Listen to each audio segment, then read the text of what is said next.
Bonjour tout le monde. On est de retour pour une autre émission de l'Écho d'Evelyne avec nos capsules de toutes mes relations. Aujourd'hui, on va regarder la capsule de toutes mes relations sur les métis. Une autre capsule super intéressante. Je sais, je dis ça à chaque fois, mais c'est parce qu'à chaque fois, c'est tellement intéressant. Puis la capsule sur les métis, moi, elle me touche beaucoup parce que moi-même, je suis métisse. C'est quelque chose dans mon identité, c'est quelque chose dont je suis super fière. Et surtout, c'est quelque chose que j'ai découvert plus tard dans ma vie. Fait que grâce à l'écho de peuple, ben, j'ai pu vraiment découvrir par rapport à ma propre culture, par rapport aux métis. C'est vraiment grâce à eux que j'ai appris tellement de choses. Tu sais, le drapeau métis, j'avais aucune idée c'était quoi, là, quand j'avais genre 10 ans. Puis grâce à l'écho de peuple, ben, j'ai vraiment plus appris. J'ai pu faire des formations avec plein de monde. J'ai pu faire des formations avec plein d'artistes, plein d'aînés autochtones. Puis avec quelqu'un de vraiment intéressant qui s'appelle Christian Pilon. Puis on va le recevoir plus tard en émission. Puis Christian Pilon, je l'ai rencontré à l'écho d'un peuple.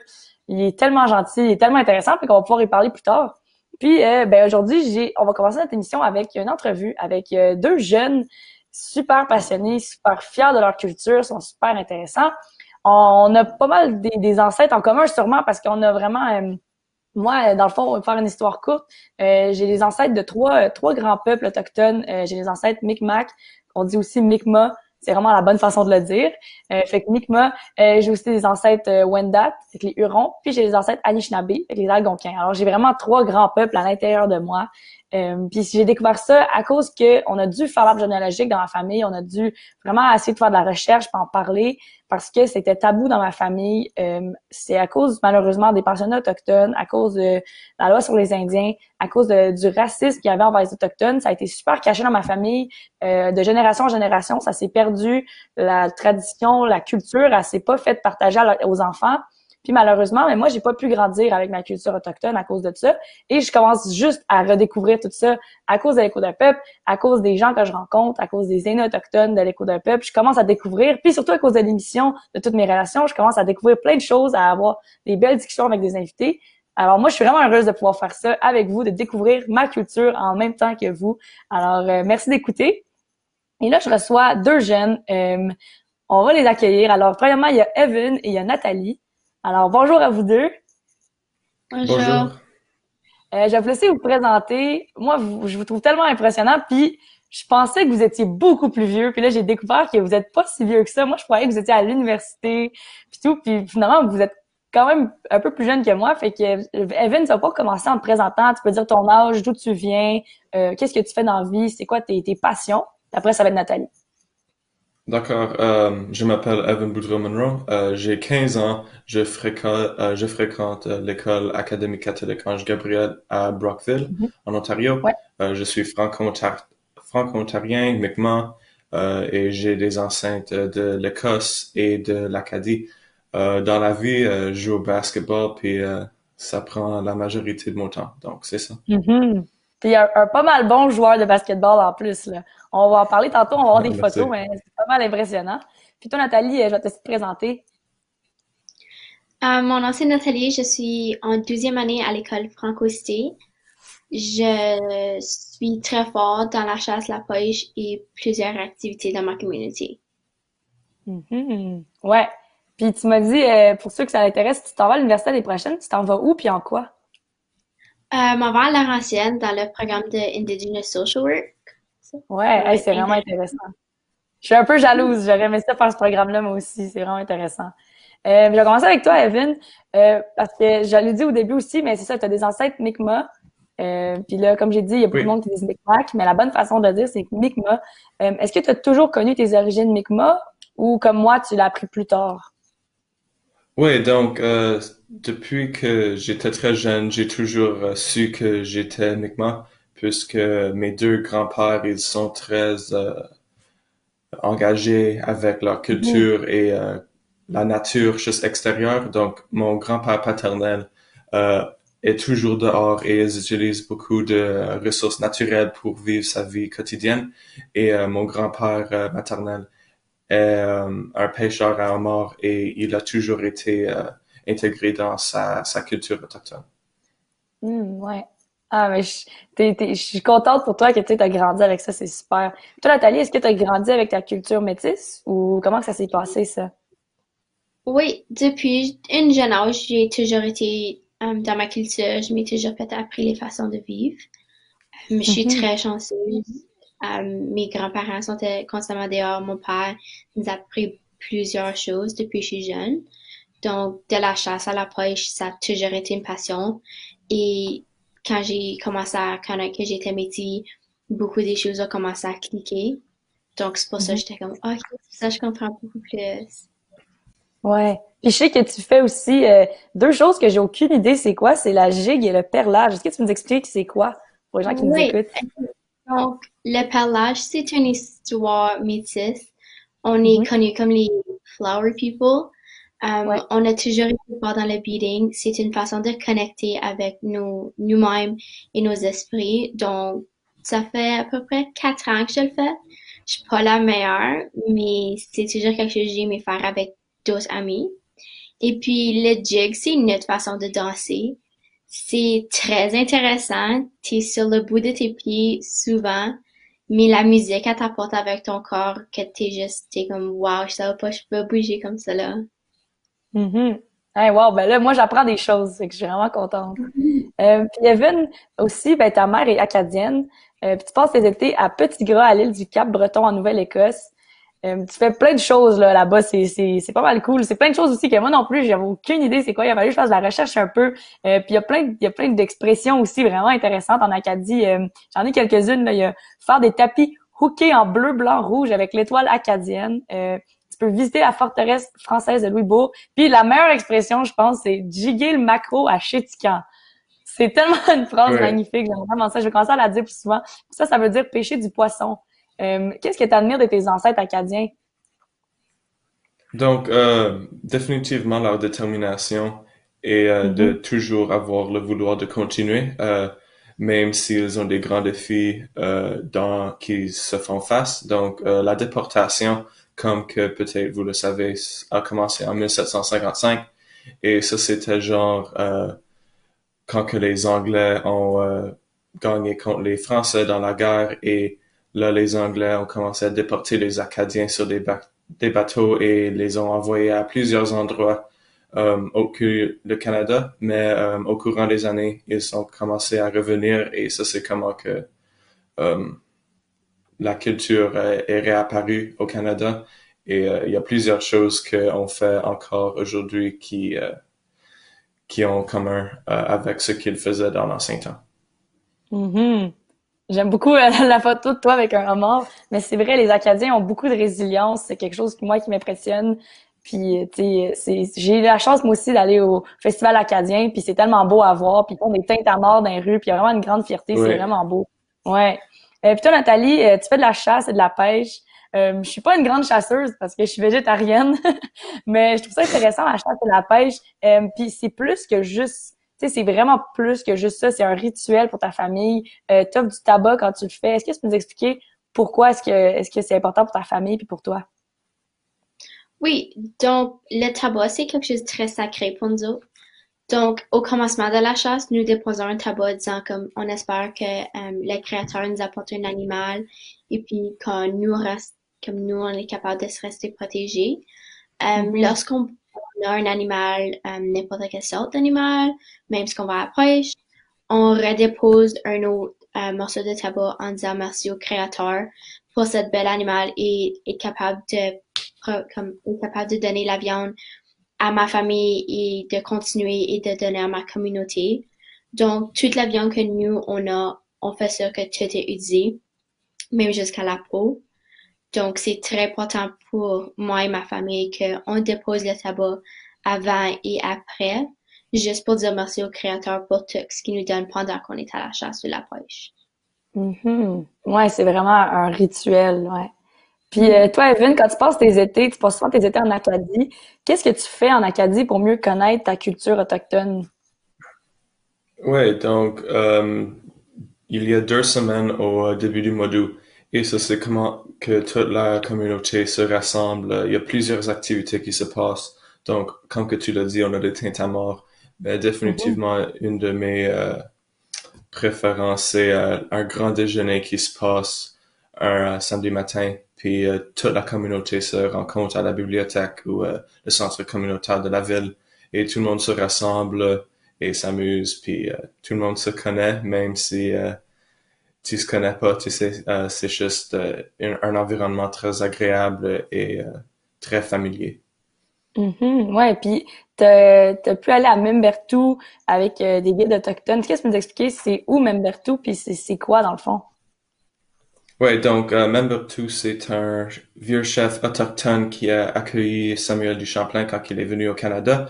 Et ça, c'est genre où ce que tout a commencé pour la création du Canada.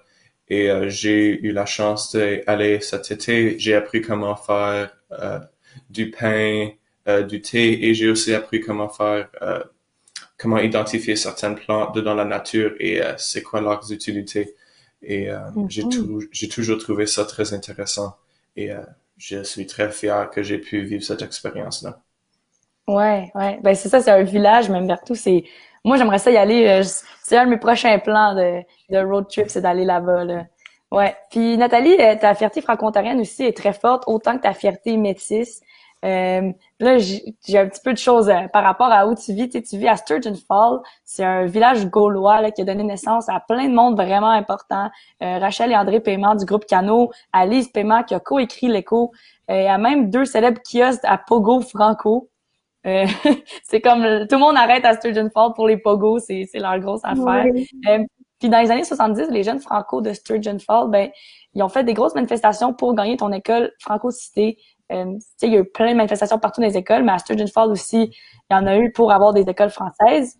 Votre mascotte, c'est une grenouille et vous appelez les patriotes. Je Oui. sais pas eu le lien, mais je trouve ça très, très intéressant. Puis à ton école, la Franco-Cité, tu célèbres aussi ta fierté métisse en organisant la journée Louis Riel. Puis je trouve ça vraiment beau. C'est quoi la journée Louis Riel? Pourquoi est-ce que c'est important? Donc, la journée de l'érable est très importante, surtout pour moi, à cause c'est un de mes ancêtres, tu sais. C'était un des gros chefs métiers très reconnus. Donc, l'URL s'est fait en 1985, chargé avec haute trahison par Johnny McDonald. Le 16 novembre, il s'est fait pendu pour son crime. Et puis, quelque chose que je m'ai toujours fait rappeler de, c'est une de ses citations. Ça dit, nous devons chercher notre héritage, nous devons préserver notre nationalité. Pour la jeunesse, l'avenir de notre histoire doit être écrit pour cette transmission.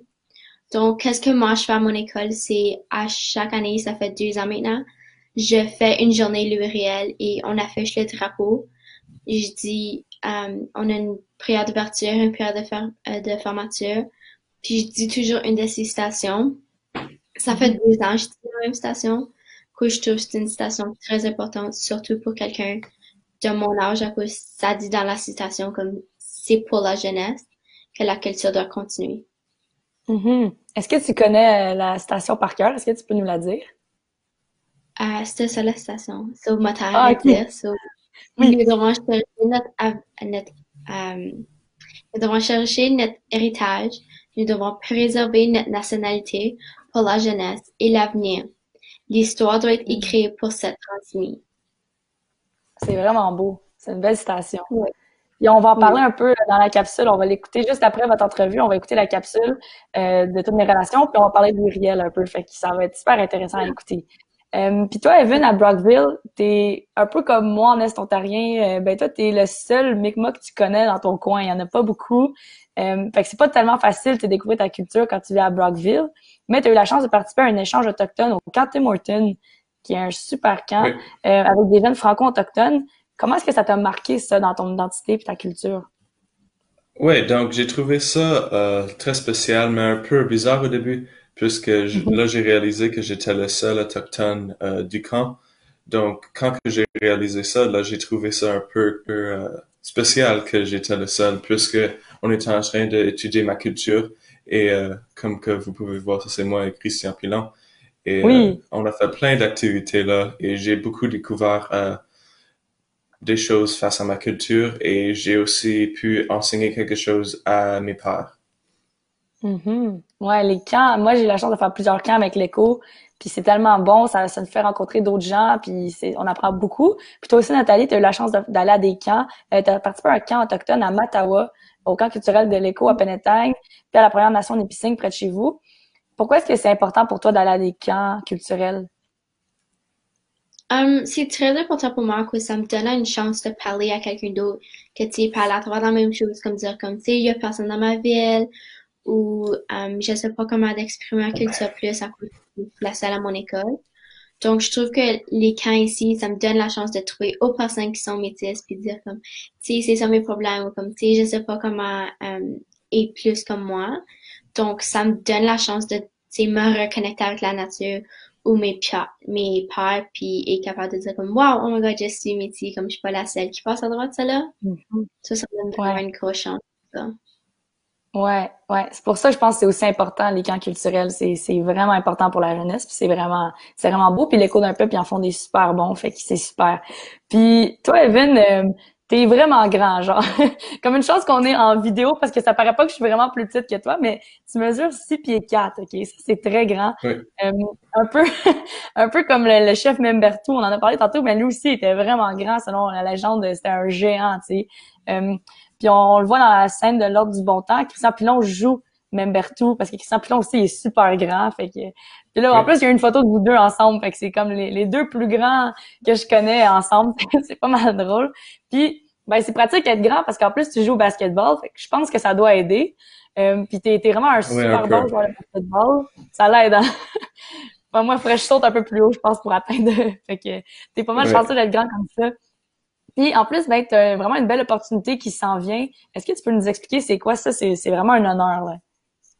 Oui, donc cette année, j'ai été sélectionné pour jouer sur l'équipe de l'Ontario pour les Jeux autochtones du Nord-Américain. Donc, c'est Mhm. un grand tournoi où ce que plusieurs provinces et États aux États-Unis, ils s'en viennent, puis c'est genre la même affaire que les Canada Games, mais pour Wow. les Autochtones de jeune âge. Donc, c'est une très belle opportunité et je suis très excité pour y participer. Wow, hey, ben, je suis vraiment impressionnée. C'est super. Félicitations parce que ça va être un Merci gros beaucoup. tournoi. Moi, j'ai hâte de suivre ça puis d'encourager l'équipe de l'Ontario pour nous Oui, merci. représenter. C'est pas mal cool. Puis là, Nathalie, aussi, ben, t'es vraiment active comme leader métisse, comme leader franco-ontarienne. Tu fais partie d'un comité consultatif. Puis avec ce comité-là, ben, tu as réussi à gagner quelque chose de vraiment super pour ton école secondaire. Qu'est-ce que c'est que tu as Oui. réussi à obtenir? Donc, ça fait depuis la neuvième que je suis sur un comité consultatif. Puis Mhm. lorsque j'étais en dixième, nous avons parlé, comme on parlait au conseil, puis on parlait. Puis on était capable de prendre un cours Première Nation Métis Inuit en français. Donc, qu'est-ce que Wow. ça fait? C'est tu peux prendre le côté culturel, mais tu peux quand même avoir un crédit en français onzième. Donc, c'est le crédit que tout le monde a besoin.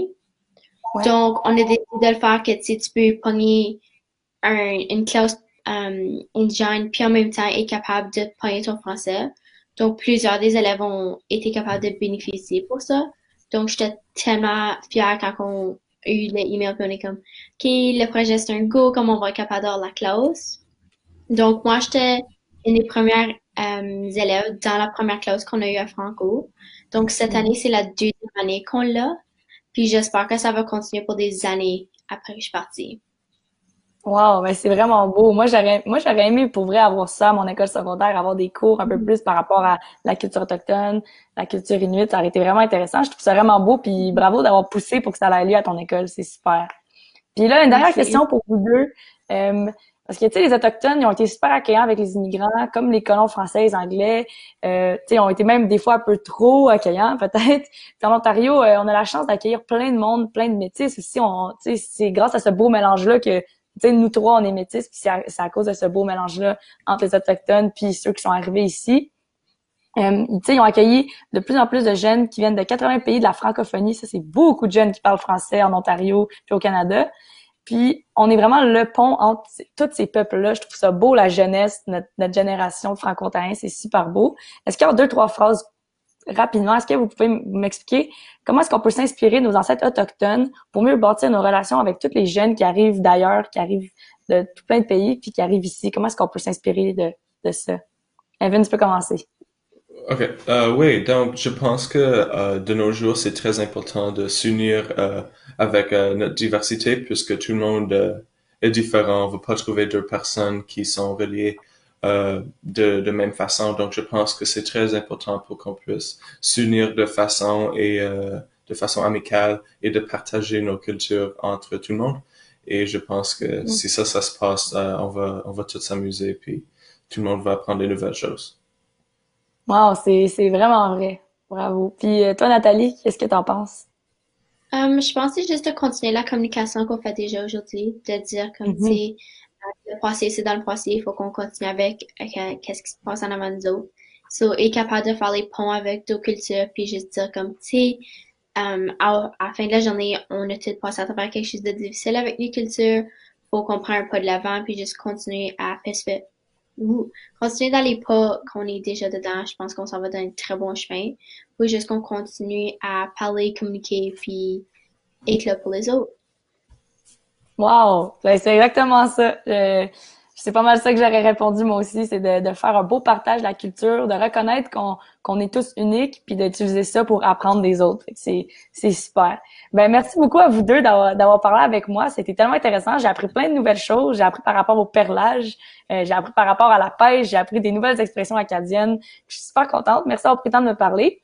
Puis, fait que je vais vous dire au revoir. Puis, nous, on va aller vous faire la capsule sur les métis. Vous allez voir, on a parlé un petit peu déjà de certaines affaires qui vont être dans la capsule. On a parlé de Louis-Riel, on a parlé de Christian Pilon, on va le voir aussi dans la capsule. Vous allez voir plein de choses intéressantes. Puis aussi, j'aime vraiment cette capsule-là parce que ça raconte mon histoire, littéralement, parce qu'un de mes ancêtres, c'est Jean Nicolet, puis sa fille qui est Euphrosine Nicolet. Puis ça, c'est mon ancêtre dans mon arbre généalogique. Puis on en parle dans l'épisode. Fait que ça m'a fait une belle surprise quand j'ai entendu ça. J'ai dit, wow, OK, on raconte l'histoire de mon ancêtre à moi. Vous allez découvrir c'est qui, c'est super impressionnant. Puis aussi, on parle de Lucie Roy-Saint-Pierre. On la voit dans la capsule. Puis ça, c'est ma tante. Fait que c'est pas mal cool. C'est une grosse affaire de famille. Fait que j'espère que vous allez aimer ça. C'est vraiment un épisode intéressant. On parle aussi de Marcel Labelle. Vous allez découvrir c'est qui rapidement dans la capsule. Puis on va en parler beaucoup avec Christian Pilon parce que c'est quelqu'un de très important pour Christian. Alors, on va se laisser sur la capsule. Puis après ça, on va rester là parce qu'on va se parler. On va parler avec Christian Pilon surtout. Alors, bonne écoute. C'est 15 minutes puis après, on se reparle. Fait que moi, je bouge pas puis on se voit tantôt.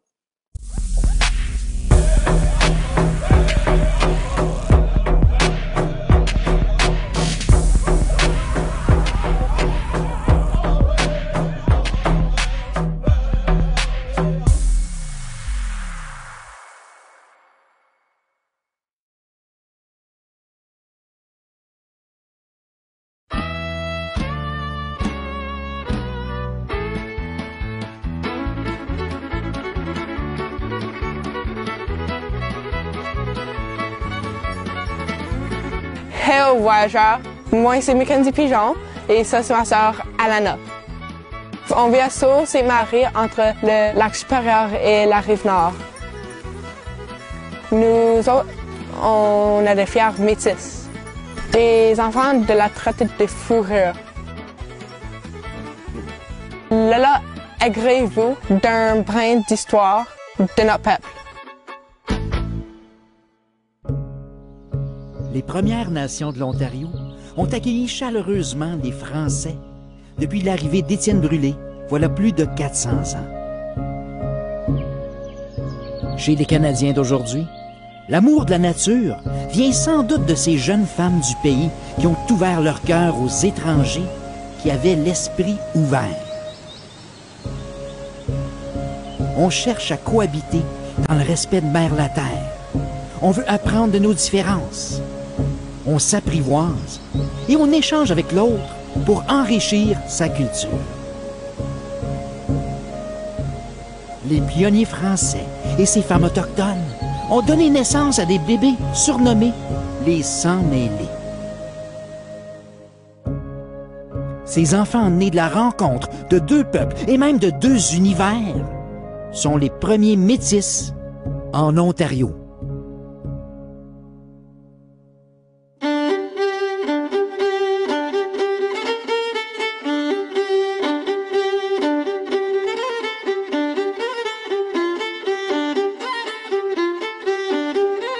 La première enfant métisse connue de l'Ontario, c'est Euphrosine Nicolet, dite Madeleine. Euphrosine, c'est la fille de Jean Nicolet, un coureur des bois qui rêvait de découvrir la Chine. Jean habitait longtemps parmi les Nipissing, près de North Bay. Il s'est marié avec une Anishinaabe algonquine de cette nation, avec qui il a donné naissance à Euphrosine. Puisque sa mère algonquine est décédée alors qu'elle était encore bébé, Euphrosine est allée vivre à Québec avec les colons français. Aujourd'hui, des milliers de descendants d'Euphrosine Nicolet, tels les Leblanc, peuvent être fiers de leur origine algonquine. Mais, comme c'est le cas avec plusieurs familles canadiennes-françaises, plusieurs ne savent même pas qu'ils ont du sang autochtone. Quand on fouille les racines de nos familles, on peut trouver de grandes surprises. Lucie Roy-Saint-Pierre et Geneviève Étier sont devenues de bonnes amies grâce à l'écho d'un peuple. Lucie a découvert qu'une de ses ancêtres est justement Euphrosine Nicolet. Lucie est donc métisse. Et Geneviève a appris qu'elle était la descendante des premiers pionniers au pays, Marie Rollet et Louis Hébert. Lorsque Euphrosine est allée vivre à Québec, c'est Marie Rollet qui l'a accueillie dans sa maison. Les ancêtres de Lucie et de Geneviève étaient donc, elles aussi, de bonnes amies.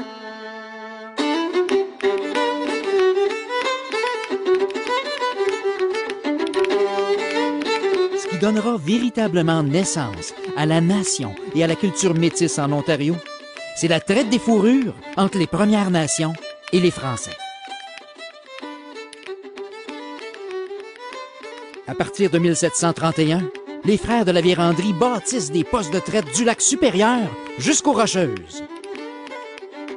Plusieurs de leurs hommes prendront une épouse autochtone et auront des enfants métis. Le pionnier de Sault-Sainte-Marie, Jean-Baptiste Cadotte, fera la même chose en épousant une Ojibwé. Sa famille métisse jouera un grand rôle au lac supérieur.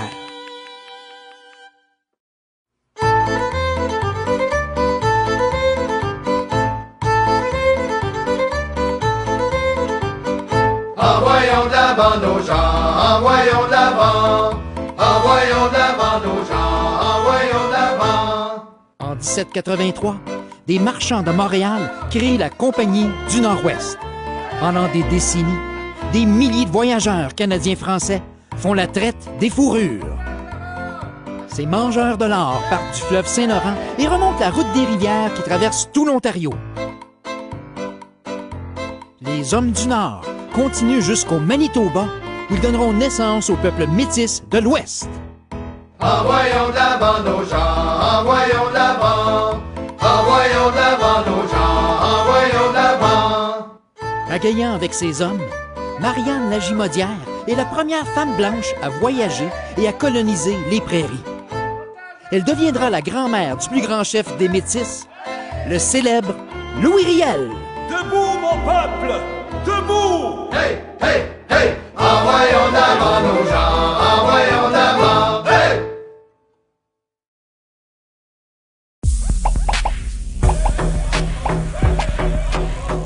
En 1821, la Compagnie du Nord-Ouest joint celle de la baie d'Hudson. Tout le long de la route des rivières, les familles métisses se multiplient.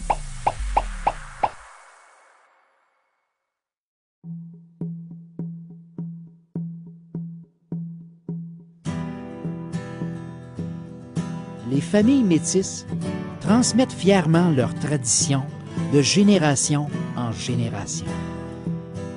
Plus ils métissent leurs deux cultures, plus les métis forment une nation distincte.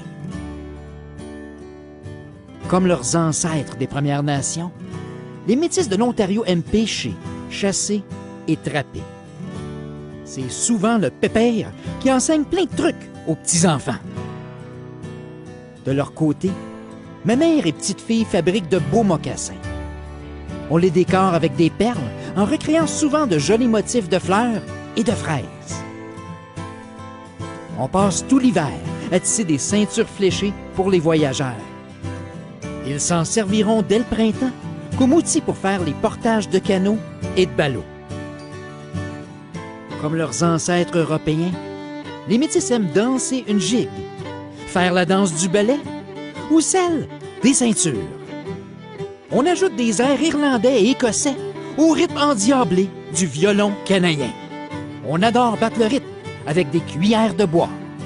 On cueille des plantes pour se guérir et des petits fruits qu'on mélange parfois dans des galettes de panique. On bâtit des cabanes à sucre pour fabriquer du sirop d'érable.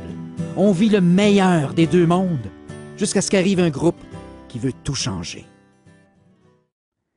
Au milieu des années 1800, le gouvernement britannique veut faire disparaître la culture des francophones au Canada. Il veut les assimiler. Le nouveau gouvernement du Canada sera encore plus dur avec les Autochtones, c'est-à-dire avec les Premières Nations, les Inuits et même avec les Métis. Plusieurs parents métis ne diront jamais à leurs enfants qu'ils sont autochtones. Ils veulent les protéger et s'assurer que leurs enfants ne soient pas maltraités. À cause de ça, plein de vieilles familles canadiennes françaises ne savent même pas qu'elles ont des racines amérindiennes.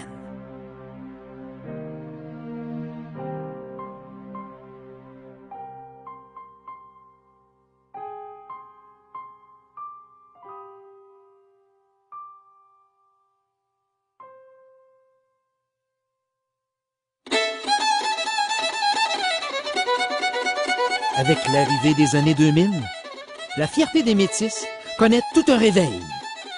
On organise des festivals, comme on voit ici à Oshawa. Des artistes métis, tels les violonistes J.J. Lavallée et Jacinthe Trudeau, partagent leur joie de vivre. Des aînés métis, comme Marcel Labelle de Mattawa, bâtissent des canaux d'écorce traditionnels pour partager leur culture avec les plus jeunes. Jannick, la fille de Marcel, chante avec cœur sa fierté d'être métisse. Comme le dit si bien Marcel, le canot d'écorce est le véhicule qui a uni nos ancêtres.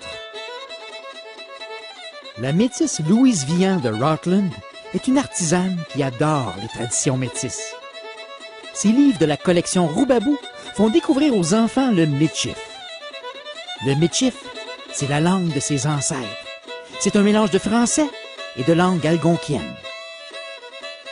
Louise fabrique aussi de magnifiques ceintures fléchées. Chaque ceinture est unique et prend des centaines d'heures à créer. La ceinture fléchée est un grand symbole pour les Métis. Parlant de symbole, on voit flotter le drapeau métis de plus en plus en Ontario. Ce drapeau est le plus ancien drapeau national créé au Canada. Le bleu représente le sang des Français et des Premières Nations qui se mélangent pour toujours, comme le démontre le symbole de l'infini.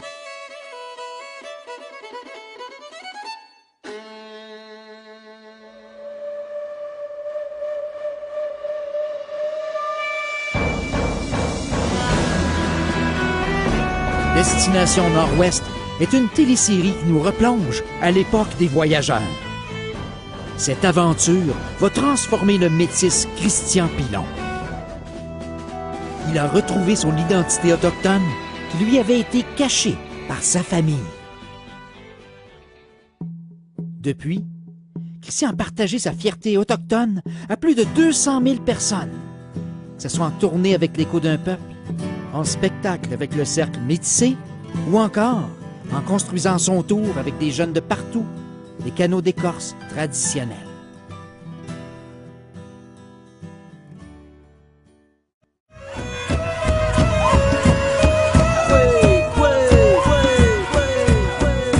Cri algonquin, Outaouais, Ojibwe. On est des gens vrais, des Anishinaabe. Notre esprit franco-wendel fait qu'on aime partager. Dans une maison longue comme les Haudenosaunee. Embarque dans mon canot, Kokwe Ataro. Que tu sois sans mêlé ou fier héritier. Moi j'ai parlé haut, on chante tout haut. Fier et métissé chez nous en Ontario, quoi.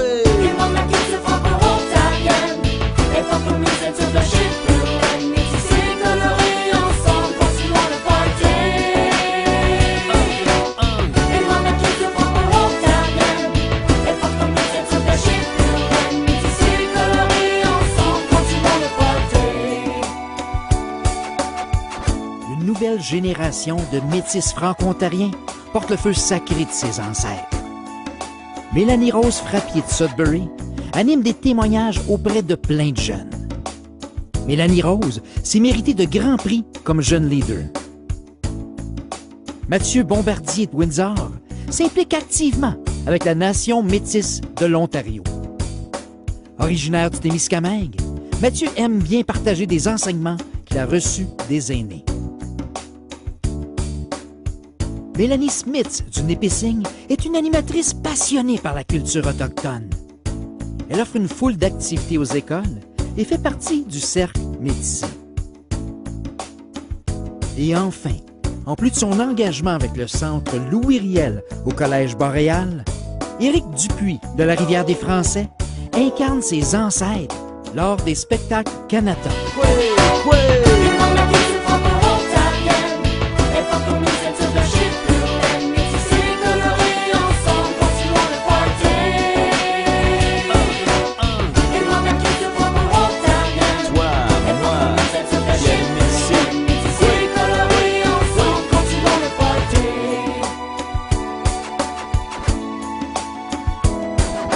Kichimigwech, kokom.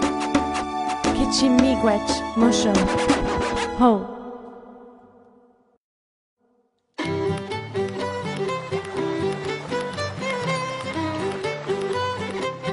Moi, je suis fière d'être métisse parce que j'ai une partie de moi qui est français et une partie de moi qui est autochtone et ça fait comme un mélange. Et je pratique ma culture souvent. Ce que j'aime de ma culture, c'est que on fait la danse métisse. Chez nous, à Sault-Sainte-Marie, nous sommes chanceux à cause nous avons le club de danse métisse et on fait comme des danses de nos ancêtres. Des activités que j'aime, c'est comme faire la chasse, la pêche, le trapage et aussi on fait le tannage du fourrure. Ce que je tiens dans mes mains, c'est une peau de lapin. On a utilisé du borax pour quand on peut le faire et dans le temps passé, eux autres utilisaient le cerveau de l'animal pour faire l'apanage. Nous autres, les métis, on aime beaucoup y aller dans la nature pour trouver des choses pour nous nourrir, comme des bleurets, des fraises, des framboises. Soyez fiers d'être métis, c'est dans toi et c'est ta culture, c'est qu'est-ce que tu es.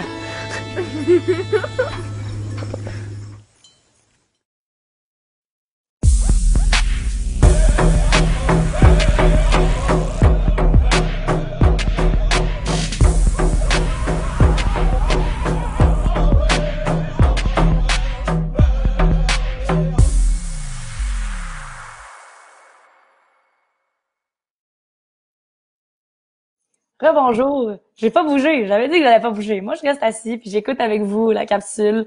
On dirait qu'à chaque fois que je l'écoute, là, ça fait plusieurs fois puis j'apprends encore des nouvelles affaires, j'apprends encore des nouvelles informations, je remarque des nouvelles affaires. J'espère que vous avez aimé ça, j'espère que vous avez trouvé ça intéressant. Tu sais, Jean-Nicolas, on en entend pas beaucoup parler dans les livres d'histoire. Puis ben moi, je trouve ça passionnant parce que je viens de mes ancêtres, mais aussi c'est quelqu'un de super intéressant puis je trouve ça passionnant comme histoire. Comme je dis souvent, on pourrait faire des films d'action par rapport à tous nos ancêtres, c'est tellement intéressant. Puis là, la prochaine partie de l'émission, on va aller un petit peu plus loin dans les sujets. C'est toujours comme ça qu'on fonctionne la deuxième entrevue. On va parler des sujets un petit peu plus difficiles des fois, on va parler des choses qui sont un peu plus difficiles dans certaines communautés. Alors, je recommande vraiment ça pour les 12 ans et plus. Alors, peut-être que si vous avez des enfants un peu plus jeunes, c'est le temps d'aller jouer dehors. On va parler des sujets un peu plus sérieux, un peu plus difficiles. Alors, aussi, j'ai envie de faire quelques précisions parce que j'ai parlé un peu au début du drapeau métis. Puis, c'est super intéressant parce que ça a vraiment une belle signification, toutes les choses qui sont sur le drapeau. Fait que là, on a quelques photos qui vont apparaître, puis je vais pouvoir vous en parler. Alors, c'est plein de précisions qui nous viennent par Carole Dumont-Beckett, qui est une grande leader des Métis, OK? Puis dans la vidéo, on associe la couleur bleue du drapeau métis à la couleur bleue des Français. On explique que le symbole de l'infini représente le sang mêlé pour toujours entre les Premières Nations et les Français. C'est vraiment une belle explication romantique de l'union des deux peuples. Mais le bleu du drapeau, c'est plutôt le bleu écossais, un peu comme Evan nous parlait des ancêtres écossais. Puis c'est le symbole de l'infini qui est un symbole franc-maçon. Ça fait plus de 400 ans que plusieurs Franco au Canada sont métissés. Qu'on soit par exemple acadien, québécois, fransaskois ou franco-yukonnais ou franco-ontarien, on porte en nous la mémoire de l'ADN de nos ancêtres autochtones et aussi leur héritage culturel. Ben, chez nous, en Ontario, toute la route des rivières, comme on l'a vu dans la vidéo, ça fait en sorte que des milliers de voyageurs, Canadiens-Français, ont eu des épouses autochtones. Un peu comme dans mon histoire, mes ancêtres à moi, c'est exactement ça qui est arrivé. Puis encore aujourd'hui, dans des familles typiquement Premières Nations, où on ne parle pas français, on va retrouver plein de noms de familles d'un ancêtre franco, tels Sirette, Boissonneau, Thibault, Lesage et Belot. Puis en Ontario, plus on suit la route des rivières vers le nord-ouest, plus il y a de familles métissées. L'histoire des voyageurs dans cette région est tellement importante que le bulletin de l'Association des francophones du nord-ouest de l'Ontario se nomme le Relais. Il y a des francophones partout dans cette immense région qui s'étend sur plus de 1000 kilomètres. C'est vraiment grand, puis il y a plein de communautés là-bas que souvent on n'en entend pas tant parler. En tout cas, dans mon coin, on n'en parle pas beaucoup, mais il y a beaucoup de franco dans ce coin-là. Il y a plein de jeunes franco-ontariens qui ont la chance de côtoyer des jeunes des Premières Nations, que ce soit à partir de Nakina, en passant par Long Lac, Geraldton, Marathon, Terrace Bay, Ignis Dryden, Red Lake, jusqu'à Kenora. C'est beaucoup de communautés, puis je suis contente qu'on puisse en parler aujourd'hui pour un peu les mettre en couleur, les mettre en lumière en ce moment. Puis depuis longtemps, le grand carrefour du Nord-Ouest, c'est la baie du Tonnerre, située tout à fait au nord du lac supérieur. Puis il y a une légende super intéressante, ok? Selon la légende Ojibwe du géant endormi, lorsque des Blancs y ont découvert une mine d'argent, l'esprit de Nana Bijou s'est transformé en rocher. Ce géant endormi, il repose toujours. Alors c'est vraiment ça la légende de cette montagne-là qu'on voit en image. Cet endroit est devenu la ville de Thunder Bay, une grande ville où on entend résonner chaque jour les langues Ojibwe, anglaises et françaises, mais la vie n'est pas toujours rose dans cette ville. La cohabitation avec les Premières Nations est souvent difficile à Thunder Bay. Les Autochtones y vivent plusieurs crises de racisme, plusieurs jeunes y perdent la vie malheureusement. Thunder Bay est un lieu majeur de notre histoire franco-ontarienne depuis presque 350 ans. Le coureur des bois français Daniel Grayson, je vais essayer de dire son nom, Daniel Grayson Duluth, il a bâti le fort Kaministiquia pour faire la traite des fourrures. Ce fort a été remplacé par le fameux fort William. C'était le relais des voyageurs canadiens, français et métis avant d'entreprendre le grand portage vers les prairies. Les Franco-Ontariens de Thunder Bay ont dû travailler très fort pour gagner leurs écoles secondaires françaises. Comme on en a parlé aussi dans les autres épisodes, il y a eu beaucoup de manifestations pour pouvoir avoir les écoles françaises. La majorité d'anglophones étaient contre et voulaient les empêcher d'avoir leurs écoles francophones. C'est Stéphanie Brunel Middleton, alors jeune leader, qui a trouvé le nom de son école en parlant avec Félix Saint-Denis pendant une activité de la FESFO. Ça, c'est super intéressant que tous ces gens-là, Félix Saint-Denis, qui maintenant est directeur artistique de l'Écho, a eu affaire avec ça. En 2004, les jeunes de Thunder Bay ont enfin obtenu leur école qui se nomme de la Vérandrie. Ça a vraiment une grosse signification, ce nom-là. Les de la Vérandrie, c'était des voyageurs. C'est vraiment leur dernier nom à eux. Ça a été pour leur rendre hommage qu'ils ont mis cette école-là en leur nom. Les 4 fils de Pierre de la Vérandrie étaient des ados qui sont devenus de grands explorateurs. Avec l'aide des Autochtones, ces jeunes Canadiens français sont devenus les premiers Blancs qui ont exploré les prairies canadiennes jusqu'aux Rocheuses. C'est super intéressant comme histoire. J'espère que vous aussi, vous avez appris quelque chose en apprenant cette histoire-là. C'est super intéressant, puis je trouve ça beau qu'ils ont décidé d'appeler leur école de la Vérandrie. C'est vraiment un bel hommage. Mais là, en parlant de voyageurs, je vous ai un peu teasé au début, si je peux me permettre d'utiliser ce mot-là en anglais. Tu sais, je vous ai un peu parlé de Christian Pilon. Je vous ai dit à quel point Christian Pilon, à l'Écho d'un peuple, il me faisait toujours rire. J'ai tellement des bons souvenirs des camps de l'Écho d'un peuple, des spectacles de l'Écho d'un peuple avec Christian. Comme je ris toujours avec ce gars-là. J'ai hâte de voir ça. Je vais essayer de garder mon sérieux puis pas trop rire. Bon, voilà, ça part déjà. Oh boy. Christian, peux-tu m'expliquer pourquoi tu portes un masque? Écoute, c'est ma première fois de faire justement une conférence, un échange sur l'Internet comme ça. Puis j'entends dire que sur l'Internet, il y a beaucoup de virus. Donc, je vais me protéger. Ça marche? Eh boy, ça marche bien. Je suis d'accord avec ça. On va mieux t'entendre si tu l'enlèves. Mais là, par contre, je t'entends bien. On va juste... J'espère que ça va mettre du purel après, au moins, là, pour pas avoir trop de virus. On va s'arranger. OK, on va s'arranger, parfait. Ça tombe bien, on vient de parler de voyageurs, puis toi, c'est vraiment intéressant ton histoire. Je pense que t'es vraiment un voyageur, c'est vraiment impressionnant. On va parler de tout ça ensemble. J'ai vraiment le plaisir de parler avec toi. T'es un animateur autochtone extraordinaire que j'ai rencontré à l'Écho. Puis j'aimerais ça juste pour commencer, parce que là, moi, je te connais bien, mais il y a beaucoup de monde qui nous écoute, qui t'ont peut-être vu à l'école, parce que c'était parlé partout dans les écoles, mais pour ceux qui te connaissent pas, est-ce que tu peux te présenter? OK. Donc, je vais me présenter de la façon traditionnelle. Oui. Kwekwe, Anebojo, Tanzi, Sego, Wache, Ulakut, Christian Pilon, Indaj Nakaz. Squakamok, Ndunjaba, Ashagedodam, Anishina, Gigi. Pour ceux qui n'ont pas compris, je vous ai dit bonjour dans 5, 6 différentes langues autochtones. J'ai dit que mon nom, c'est Christian. Je viens de la région de Sudbury. Je viens du nord de l'Ontario, mais je suis né à Ottawa. Ensuite de ça, j'ai dit « Comment ça va? » Mais il n'y a personne qui m'a répondu. Ah, ben là, je te réponds. Puis je dis que ça va bien. Toi. Good show, good show. Hey, je suis content de te voir. Ça fait Yeah. longtemps qu'on s'est pas jasé. Puis, tu sais, moi, je me souviens que tu étais tout petite. J'étais très petite. Là, t'es grandi. Puis, je suis fier. Puis je voulais juste te dire, je suis vraiment fier de ce que tu es à faire en ce moment. Je trouve ça vraiment beau. Ah, ben Ça me merci touche. Christian. My God. Ben merci beaucoup. Puis pour vrai, moi aussi, ça me touche. Puis à chaque fois que j'en parle avec les gens, je suis tellement touchée. Je redécouvre vraiment des choses par rapport à ma culture. Ouais. Ça me pousse à faire de la recherche, à lire des choses, à écouter des choses. Puis je suis vraiment heureuse de le faire. Puis je trouve ça vraiment important. Puis je suis tellement contente de parler avec toi. Oh my God, comme t'es vraiment quelqu'un d'important dans ma découverte de ma culture à moi, fait que je trouve ça super. Tu sais, c'est grâce à toi que j'ai compris comment on faisait des canots en Écosse. Genre, j'ai même pu en faire un peu avec toi à l'écho, fait que je suis vraiment contente. Cool. Puis j'ai envie qu'on parle de Destination Nord-Ouest parce que moi j'ai écouté cette série-là. Je me rappelle, j'étais toute petite, j'écoutais ça avec ma mère. Parce que ma mère était une grande passionnée de canot aussi. Puis on capotait ben raide. Puis là, je me rappelle quand j'étais à l'écho, j'étais comme oh my God, c'est le gars de Destination Nord-Ouest. Je tripais ben raide, là. Fait que juste pour les gens qui connaissent pas trop, je vais expliquer un peu c'est quoi, là. Fait qu'à l'âge de 30 ans, t'as décidé de participer à la télésérie Destination Nord-Ouest. C'est impressionnant, OK? T'as traversé toute l'Ontario en vivant à l'ancienne, genre vraiment, là. Pas, vous avez vraiment recréé ce mode de vie-là. C'est super important, c'est super intéressant. Comme ton ancêtre voyageur. Fait que t'as fait qu'est-ce que tes ancêtres ont fait.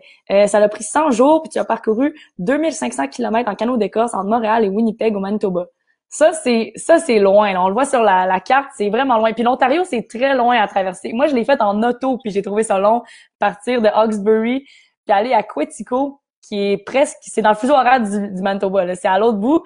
Puis j'ai trouvé ça long en auto. Fait qu'imagine en canot d'Écosse, c'est pas mal impressionnant. Puis ben moi, ma Le mère, nom le dit tout, hein. oui, c'est vrai. L'Ontario. L'Ontario, exactement. Ça dit que c'est long, là. C'est très long à traverser. Puis ben moi, ma mère, c'est vraiment intéressant, puis j'ai eu des bonnes discussions avec ma mère par rapport à ça, puisqu'elle elle a travaillé dans le nord-ouest de l'Ontario, elle a travaillé à Deer Lake, à Webeki, à plein d'autres places, elle a travaillé aussi dans les territoires, elle a travaillé au Nunavut. Va falloir que je l'invite à un moment donné pour en parler, puis c'est vraiment intéressant. Puis c'est même pas rendu, là, Deer Lake, c'est même pas encore au Manitoba, c'est vraiment loin. Qu'est-ce que c'est vraiment fascinant, puis après que tu as fait ça, ça a vraiment changé ta vie, j'ai l'impression. Pourquoi est-ce que ça a changé ta vie faire Destination Nord-Ouest? Destination Nord-Ouest, pour moi, c'était comme mon attaque de cœur, mon accident d'auto, si tu veux. J'étais dans une période de ma vie où ce que je trouvais des choses ne bougeaient pas, j'étais même autodestructif, je veux dire, dans tout ce que je faisais, puis je comprenais pas. Puis finalement, j'ai compris, ça prenait le temps de retrouver mes racines. Ça fait qu'avec Destination Nord-Ouest, ça m'a réveillé à ça. Même que j'ai rencontré un monsieur durant l'expédition, puis il me regardait, il était sur l'île Manitoulin, puis il a dit « Tonish », ça veut dire « Toi, t'es autochtone ». Puis quand il m'a reconnu pour la première fois comme autochtone, là, les larmes, ils me descendaient parce que je pleurais pour moi, puis mes frères, mes cousins, toute ma famille, puis mes ancêtres qu'il a fallu se cacher si longtemps. Puis je me suis fait une promesse, puis je me suis dit « Plus jamais je vais me cacher ». Wow! Hey, ouais, ça m'a amené des frissons. C'est vraiment beau, puis ça me touche parce que ça me rappelle un peu, tu sais, l'histoire de ma famille aussi, que c'est ça a été caché. Puis moi, c'est ça le devoir que je me suis donné. C'est un peu comme toi. Je me suis dit, moi, je vais arrêter ce cycle-là de honte. Puis mon but, c'est de ramener cette fierté-là dans ma famille à moi. Fait que ça me touche vraiment qu'est-ce que tu viens de dire. C'est vraiment beau. Bravo. Puis après, bravo. Ouais. Ben, toi aussi, bravo. Puis après la Destination Nord-Ouest, ben, c'est là que tu as commencé à vraiment plus apprendre puis à vraiment aller profondément dans ta culture à toi. T'es devenu conférencier, animateur, t'étais rendu connu comme sous le nom de voyageur extraordinaire. T'es devenu vraiment une image connue là de l'Ontario. Avec Félix Saint-Denis puis Jocelyne Leroux, on a une photo de vous trois en plus, ça va ramener des beaux petits souvenirs. Puis avec la troupe de l'Écho d'un peuple, ben tu partages ta fierté métissée puis autochtone partout dans les écoles depuis 2006. Avec les tournées, vous êtes allés partout. Puis même moi, j'ai eu la chance d'aller à quelques tournées avec vous autres. Vous avez animé presque partout en Ontario. Vraiment, là, c'est impressionnant. Là, j'ai quelques noms de villes pour les gens qui vivent là, ils vont se reconnaître. Vous êtes passé de Leamington dans le sud-ouest, la pointe sud la plus au sud du Canada, en passant par Toronto, la ville la plus multiculturelle au monde, avec des Franco-ontariens qui viennent de 80 pays de la francophonie, en passant par une foule d'endroits comme tous les villages qui finissent en wa. Alors là, on a Oshawa, Mattawa, Ottawa, Wawa, Petawawa, il y en a plein d'autres. Vous êtes aussi allé à toutes les villes où ça finit en ville, alors Dubreuilville, Astorville, Belleville, Brockville, Noëlville. Je trouve ça cool comme nom, Noëlville, c'est très cool. T'as animé plus de 200 000 jeunes de plus de 350 écoles. C'est impressionnant. Premièrement, moi, je te dis bravo d'avoir décidé de faire ça, d'aller dans les écoles. Je pense que ça passe beaucoup par la jeunesse, la fierté, puis c'est vraiment beau de l'avoir fait. Comment est-ce que c'est d'être autant nomade en tournée puis d'aller sur la route partout pour partager ta culture? Ça demande énormément d'énergie, mais c'est le fun. C'est vraiment la chance de rencontrer tout ce monde-là. Là, c'était vraiment quelque chose. L'énergie que les jeunes dégagent, les adultes qu'on rencontre, les places qu'on visite. Puis l'autre chose aussi, c'est vraiment l'énergie qu'on déploie durant toute la journée, puis en soirée aussi, parce que avec Jocelyne puis Félix, c'est toute une équipe. On a eu du plaisir, on a ri, on a fait des foleries, on a failli se faire arrêter par les polices à plusieurs reprises pour des foleries, mais ça valut la peine. Wow. C'était vraiment quelque chose, une belle expérience, un bon 9 ans de ma vie suite à l'expédition de Destination Nord-Ouest. Ouais. Ouais. Puis moi, j'ai jamais eu la chance de te parler de ça parce que je pense que c'est malheureux, mais j'ai jamais pris le temps de te demander. Tu sais, je savais même pas d'où tu venais. J'ai découvert que tu venais de la région de Sudbury. Est-ce que quand tu étais jeune, t'étais fier d'être franco-ontarien? Comment est-ce que tu vivais ça? Heck no! Non? Non. Non, on parlait beaucoup. Mon père nous poussait pour parler le bien français, donc on faisait par exprès to speak English. Ça me fait penser à mon père. Puis, puis à l'école aussi, je veux dire, on m'appelait Chris, j'aimais pas mon nom, Christian, tu sais. Puis tout d'un coup, quand je suis parti de la maison, c'est là que j'ai compris l'importance d'apprendre qui j'étais, donc ma fierté francophone. Donc je parlais plus le français, j'étais rendu à Ottawa, puis même avant ça, c'était à Toronto. Puis je voulais pas juste être n'importe qui, un Chris, je voulais vraiment être Christian, puis identifié comme franco-ontarien. Puis éventuellement, ben là, c'est là où j'ai intégré plus le côté métis aussi pour vraiment prendre sa place.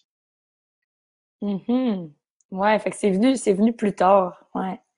Pas mal plus tard. Est-ce que quand t'étais pas mal plus tard même. Puis est-ce que quand t'étais jeune, tu connaissais toute l'histoire de tes ancêtres, ton identité autochtone? Comment est-ce que t'as découvert ça? Non, je connaissais pas tout ça. En fait, c'était plusieurs fois, je pense. Je le prenais pour acquis, on va dire ça comme ça. Parce qu'on faisait la pêche, la chasse. Ma mère qui nous amenait à manger des quenouilles, j'assumais que tout le monde faisait ça. J'assumais que tout le monde parlait aux animaux, puis donnait des caresses aux arbres, puis parlait aux arbres comme moi je faisais.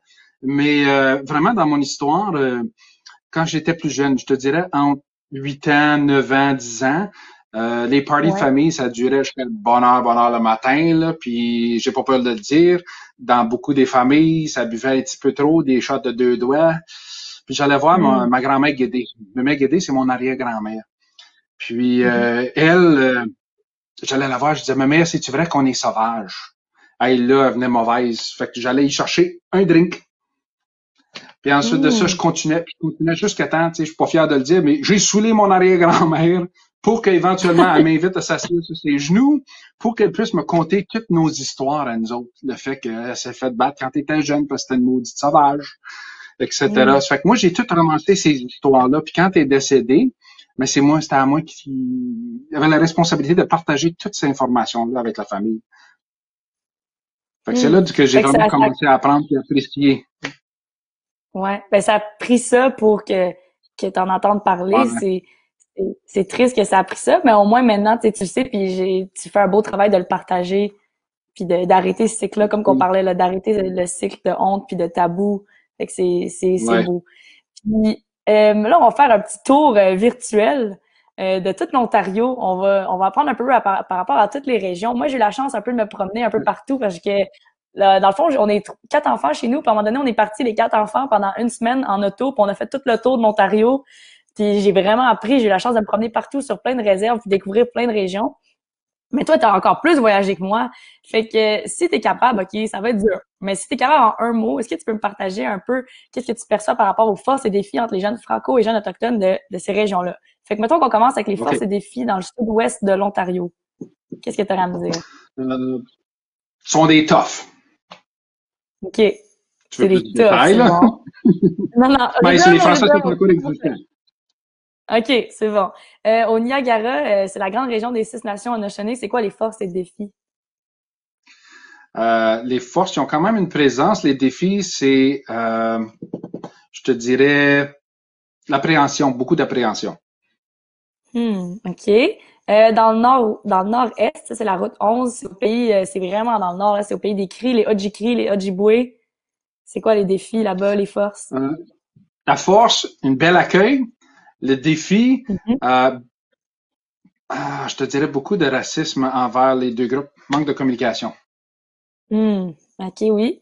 Puis là, dans la méga ville, les environs de Toronto, c'est quoi qui est dur dans ce coin-là? La force multiculturelle, le défi, perdu, dans le sens que ben du monde, trop de monde. OK, ouais. Dans la région de la Huronie, de Barrie à Penetangwishing. Je te dirais nostalgique. OK. À Ottawa,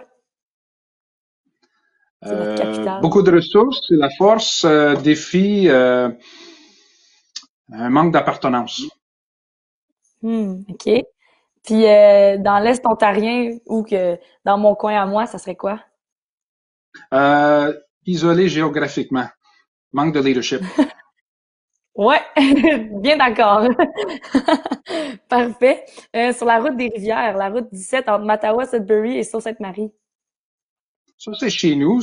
C'est une très belle place. Son coin. C'est ça. Là, il est gentil, son coin. Hey, je suis bien chez nous. Le défi là-bas, c'est, je dirais, faut faire attention à bien des petits Joe connaissants, des faux prophètes. C'est comme ça que je dis ça. Ouais. OK. Puis un dernier du lac supérieur en passant par Thunder Bay jusqu'au Manitoba. C'est probablement la place que j'aime le plus. Eux autres, la force, je te dirais, sont gâtés. Ils sont gâtés, dans le sens que tout l'environnement, tout le kit. Puis le défi là-bas, c'est la ville la plus raciste dans le coin de Thunder Bay. Je veux dire, c'est un gros défi pour eux autres. Là. Ouais, c'est vrai. Puis là, on va parler un peu de Marcel Labelle, puis surtout les canaux. On va avoir plein de photos aussi à montrer. Je pense que tu le connais. Ça se peut-tu que tu connais Marcel Labelle? Ben, on en a entendu parler un peu dans la capsule, puis là, tu vas pouvoir un peu plus nous expliquer c'est qui, puis ta relation avec cet homme-là. Félix, il dit souvent en te présentant, puis j'ai entendu tellement souvent, c'est vrai, il dit que tu portes en toi l'esprit d'aventure de tes ancêtres français, l'esprit de partage de tes ancêtres Wendat, l'amour de la nature de tes ancêtres Anishinaabe et le courage de tes ancêtres Haudenosaunee. Ça, c'est plein d'ancêtres. C'est beau, c'est plein de peuples. Puis c'est même ton ancêtre Onondaga qui a signé le traité de la Grande Paix en 1701. Fait que toi aussi, t'as quelqu'un de big. Moi, j'ai Jean-Nicolas, mais toi, t'as quand même Onondaga dans tes ancêtres. C'est quand même cool. L'Écho d'un peuple a beaucoup appris en même temps que toi. En même temps que toi, t'apprenais, nous, on a appris grâce à toi aussi avec l'Écho. En 2010, tu fais la rencontre d'un métis qui habitait à Arthur, dans le sud-ouest ontarien. Puis ça, c'est devenu ton aîné. C'est Marcel Labelle, celui que tu fais semblant de pas connaître. Marcel, il t'a enseigné l'art de construire des canots d'écosse traditionnels, comme le faisaient vos ancêtres à vous deux, vos ancêtres algonquins. Puis maintenant, c'est toi qui enseignes la culture par la construction des canots traditionnels. Qu'est-ce que ça veut dire enseigner en fabriquant un canot d'écosse traditionnel? Ben, enseigner, qu'est-ce que ça veut dire? C'est essentiellement partager. C'est une chose de bâtir le canot, c'est au point de vue physique, mais c'est enseigner, ça veut dire partager la culture. C'est de permettre les gens de vivre une expérience à travers la manipulation de tout le matériel naturel. Puis ça, qu'est-ce que ça fait? Ça stimule la mémoire ancienne, ça veut dire la mémoire génétique de tes ancêtres. Ça vient te chercher, puis ça te permet de connecter avec tes ancêtres, avec tes esprits, si vous voulez, aussi en même temps. Donc, grosso modo, c'est ça que ça veut dire. Wow! Ouais, c'est vraiment intéressant.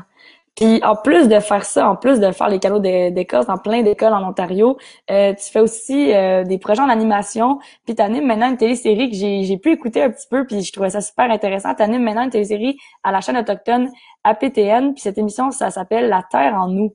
C'est quoi l'émission? Pourquoi La Terre en nous?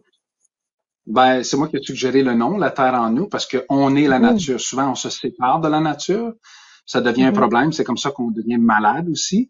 La Terre en nous, ça me permet d'aller visiter des gens à travers tout le Canada qui font des choses pour aider l'environnement. Ils ont des solutions. Donc, de les 13 épisodes, on souligne 13 problèmes et on propose 13 solutions. des solutions grosso modo, mais des solutions aussi accessibles pour monsieur et madame tout le monde aussi.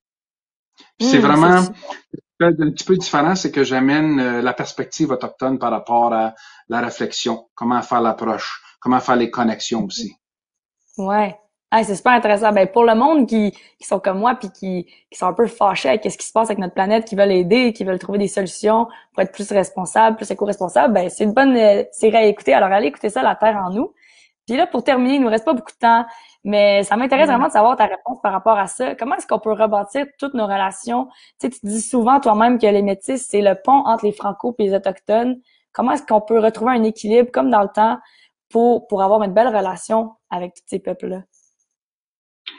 Il y a bien des solutions, bien des façons, bien des routes, mais je pense que la façon la plus facile, c'est au niveau de la perspective.